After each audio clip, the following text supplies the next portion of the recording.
Les défis que vient de montrer le Père Élysée, ces défis sont assez nombreux et appellent d'une certaine manière à ce que les religieux donnent plus que ce qui est censé être donné. Alors, cela appelle d'une certaine manière au concept de développement intégral. Comment définissez-vous le concept de développement intégral et quelles sont les dimensions clés qu'elle vise à promouvoir dans les projets et les programmes au Rwanda?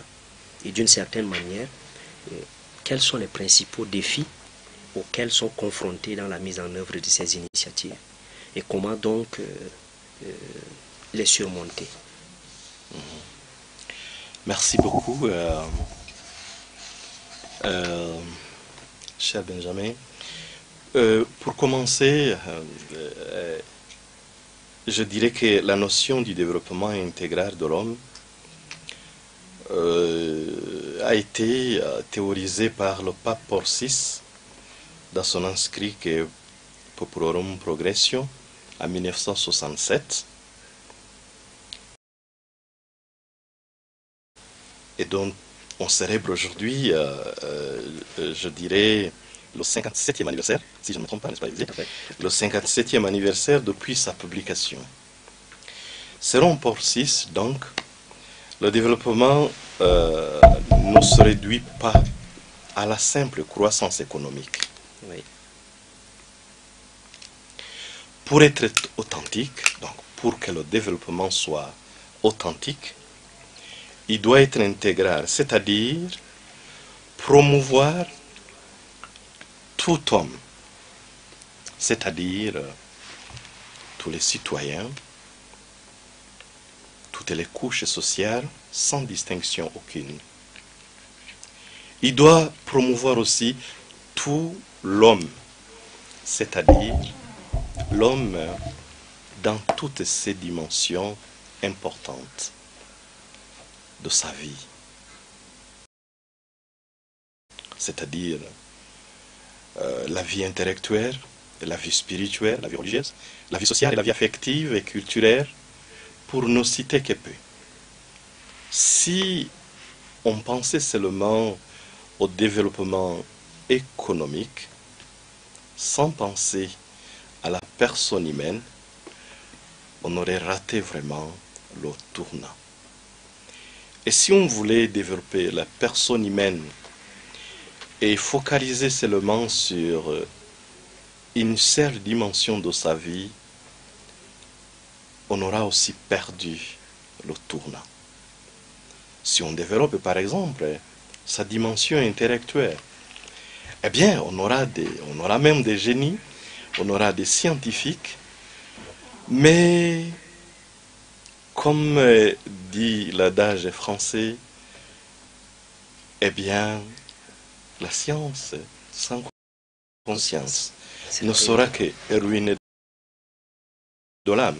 On aura des personnes, bon, comme nous sommes dans le contexte rwandais, on aura des hommes rwandais et des femmes rwandaises bien intellectuels, mais sans âme, ce qui serait une grande perte. Supposons aussi qu'on décide de focaliser sur la dimension, disons, religieuse, pour dire le Rwandais religieux. Donc, profitons de cette dimension déjà naturelle pour développer un Rwandais très religieux. On va perdre. On aura justement un homme rwandais, une femme rwandaise qui n'a pas les pieds sur la terre.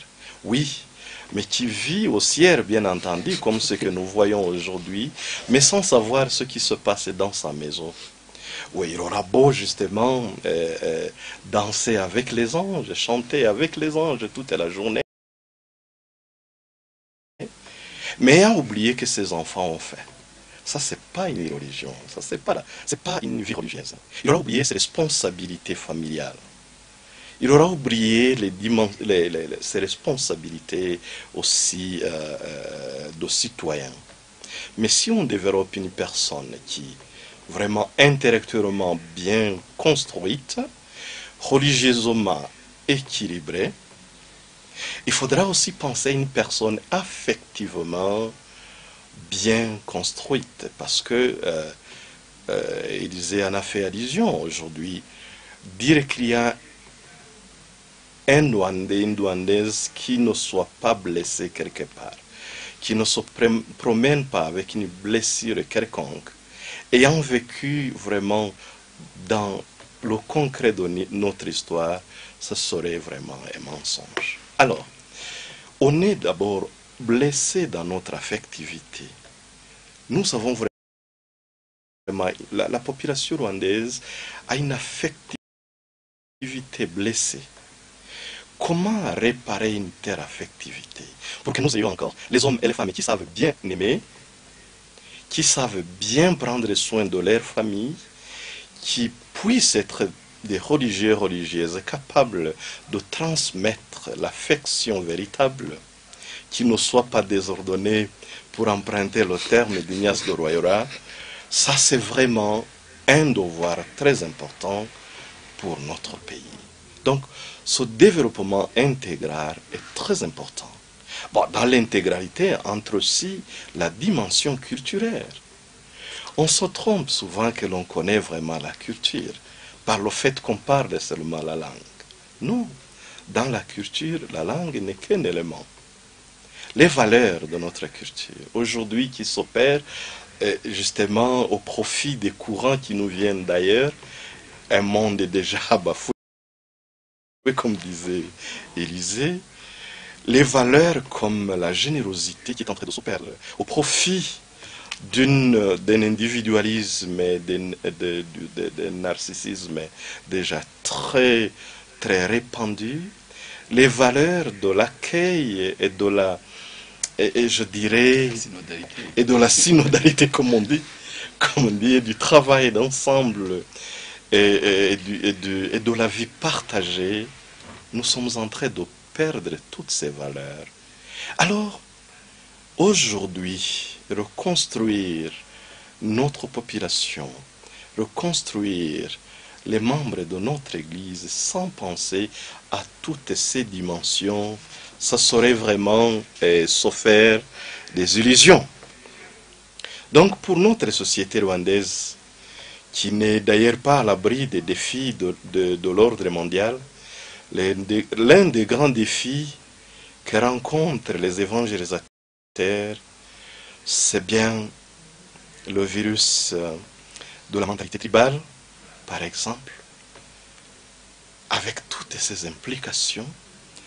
Et si on n'entre pas dans la vie personnelle, à travers l'écoute et les accompagnements, nous avons vraiment beaucoup de personnes contaminées du virus de division, du virus tribal, du virus de ségrégation.